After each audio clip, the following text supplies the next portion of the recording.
Assalamualaikum warahmatullahi wabarakatuh. Kita sekarang akan membahas terkait materi unit usaha syariah. Yang dimana unit usaha syariah ini ada ketergantungan dan keterkaitan terhadap perkembangan eh, lembaga pembiayaan non bank, lembaga pembiayaan syariah non bank.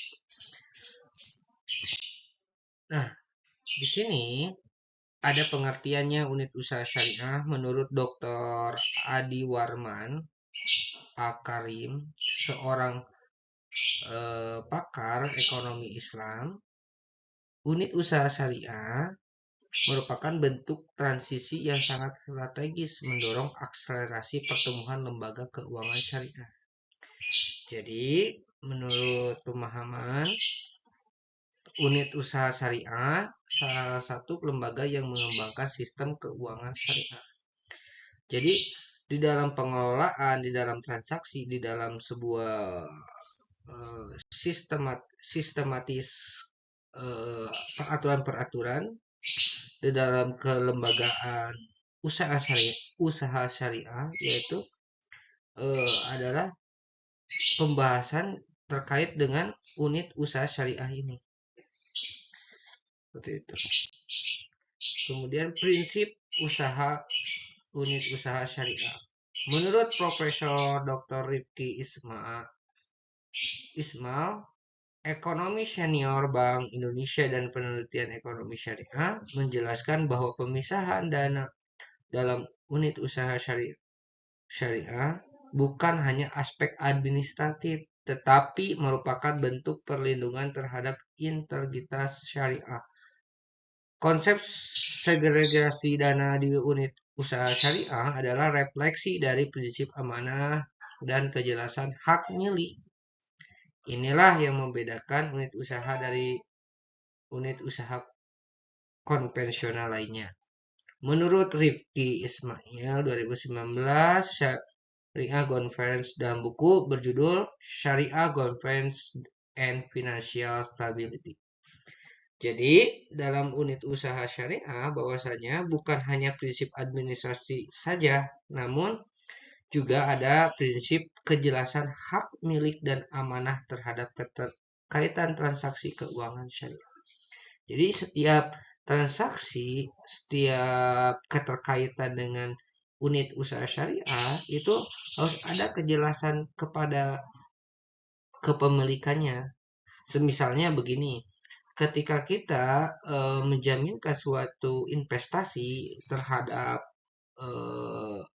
perusahaan, misalkan ya, memberikan sebuah dana hibah misalkan ya. Nah, dana hibah ini yang memberikan sebuah dana hibah ini tidak bisa atas nama, harus orang yang berkaitan dan bersangkutan yang memberikan dana hibah tersebut. Jadi tidak bisa memerintahkan orang lain gitu dengan lembaga syariah ini. Nah, kemudian terkait dengan keamanahan itu harus jelas. Amanahnya ketika dana hibah ini semakin berkembang dan pesat, apakah ada sebuah kesepakatan atau keperjanjian dengan pihak yang lainnya seperti itu ya. Kemudian pandangan fikih menurut Profesor Dr. Amir Syarifuddin, pakar fikih muamalah, berkeberadaan unit usaha syariah diakui dalam fikih muamalah selama satu, ada pemisahan niat dan akad. Nah, jadi niat dan akadnya itu dipandangi oleh unit usaha syariah ini. Niatnya akan dipertanyakan untuk apa? Seperti tadi salah satu contohnya dana hibah itu. Niatnya untuk apa? Terus niatnya sejauh mana bekerja sama dengan unit usaha syariahnya. Kemudian akadnya sistemnya sistem apa? Mudoroboh, musyarakah atau lain-lain ya. Itu. Kemudian yang kedua, proses usahanya sesuai prinsip halal dan tidak bercampur dengan riba. Langsung orang yang tersebut yang berkaitan dengan keunitan usaha syariah itu harus diperiksa kejelasannya. Dia bekerja, status pekerjaannya apa? Kalau dia ingin berinvestasi, dia berasal dari mana? Kemudian berkaitan dengan penghasilan uangnya ada berkaitan dengan seperti orang-orang lintah darat lah ya, ya salah satu contohnya seperti itu. Seperti itu tidak, itu harus bersih dari itu dulu. Ketika orang tersebut diperiksa ada pelanggaran dari hal-hal yang tadi yang saya sebutkan, itu akan berdampak mengakibatkan kegagalan dalam transaksi unit usaha syariah. Begitu ya. Nah, tantangan implementatif dalam unit usaha syariah menurut pandangan Dr. Irfan Shauki Baik, dosen IPB dan anggota Dewan Syariah Nasional MUI, menyoroti sejumlah tantangan utama unit usaha syariah. Ada 3. Yang pertama itu penyalahgunaan branding syariah, hanya simbolik. Nah, jadi ada salah satu lembaga, wah ini akan bersih nih transaksinya, akan terhindar dari riba, akan terhindar dari segala hal apapun itu yang berkaitan dengan yang dilarang oleh kesyariahan. Nah, itu tetapi ketika ujarannya seperti itu, ungkapannya seperti itu, tetapi ketika transaksi tidak ada akad mudoroboh, mudharabah dan musyarakah dan semacamnya, tidak akan seperti, tidak ada akad itu dan tidak ada transparansi gitu, tidak ada keterbukaan gitu. Nah, itu adalah hanya penyalahgunaan branding syariah, hanya simbolik. Jadi hanya pengungkapan, hanya eh, lambangnya saja biasanya seperti itu. Seperti Bang Emok ya, seperti Bang Emok seperti itu ya. Bilangnya ada apa namanya tuh? Ada perjanjian di depan Al-Qur'an dan semacamnya. Waduh, itu sangat berat ya pertanggungjawabannya. Kemudian yang kedua, belum kuatnya sistem pengawasan internal syariah. Nah, tidak ada sistem OJK-nya yang dijamin dengan undang-undang kesyariahannya, persyaratan dalam surat-surat kepastian gitu, surat-surat SK-nya ya, surat-surat keputusannya seperti itu. Kemudian yang ketiga, ketergantungan pada induk konvensional yang kadang menghambat inovasi produk.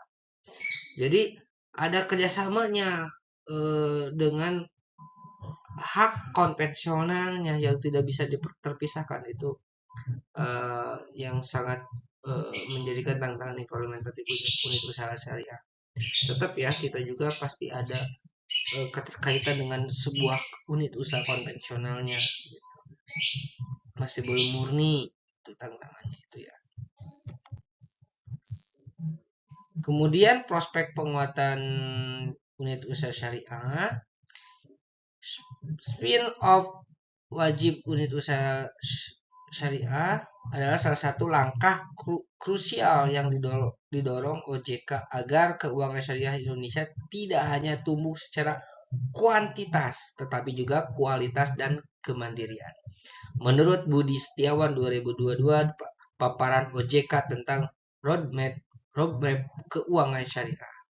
Undang-undang perbankan syariah UU nomor 21 tahun 2008 dan UU asuransi UU nomor 40 tahun 2014 telah menetapkan batas waktu dan kriteria bagi unit usaha syariah untuk melakukan spin off seperti total aset nih ya, untuk pembukaan unit usaha syariah mencapai lebih dari 50% dari induknya.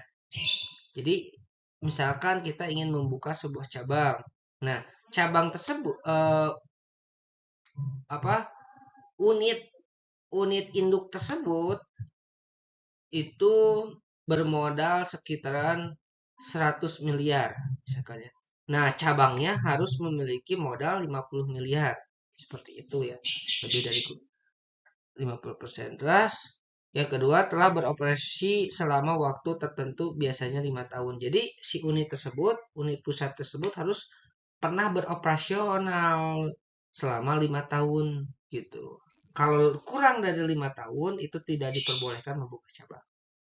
Kedua, yang ketiga memiliki sistem operasional dan manajemen mandiri. Nah, tidak ada keterkaitan dengan pihak luar gitu. Harus ada misalkan bertransaksi seperti bertransaksi apapun kita harus memanggil notaris dari pihak luar gitu.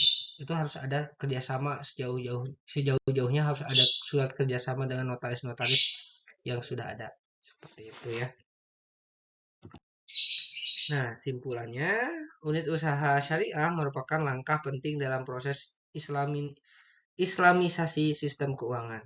Namun keberhasilan unit usaha syariah tidak hanya ditentukan oleh ketaatan terhadap regulasi formal, tetapi juga oleh komitmen manajemen edukasi nasabah dan pengawasan transparan sesuai Maqasid Syariah. Baik, terima kasih atas perhatiannya. Mohon maaf bila ada kekurangan dan kesalahan dalam penjelasan pertemuan hari ini. Mudah-mudahan apa yang saya sampaikan cukup jelas dan cukup dipahami oleh kalian. Saya akhiri. Wassalamualaikum warahmatullahi wabarakatuh.